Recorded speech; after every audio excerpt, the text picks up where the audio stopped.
আমার বর্তমানে বয়স চলে 36-37। আজ থেকে 37 বছর আগে আমি কি ছিলাম? আমার অস্তিত্বই ছিল না, আমার কোনো নাম ছিল না, আমার কোনো গ্রাম ছিল না, আমার কোনো অ্যাড্রেস ছিল না, আমার কোনো পরিচিত ছিল না। আজ থেকে আরো 37 বছর পরে একটু খেয়াল করেন তো, এখন তো 37, আরো 37 ধরেন বাঁচলাম, এরপরে আমি দুনিয়া দুনিয়া থাকবে, কিন্তু আমি নাই। আজকে কার জন্য আটকে আছে দুনিয়ার কাজ বলেন তো? আপনার দাদার জন্য, আপনার নানার জন্য। তো আপনাকে লাগে কেন? আপনাকে লাগে? লাগে না তো আমাকে। আমি দুনিয়া, একদিন কিছুই ছিলাম না।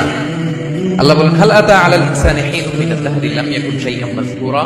তুমি কিছু ছিলা, একটা সময় কিছুই ছিল না, উল্লেখ করার মতো তুমি কিছুই ছিল না।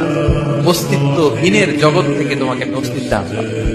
তোমার বাবার পৃষ্ঠদেশ থেকে, তোমার মায়ের গর্ভাশয়ে আমি তোমাকে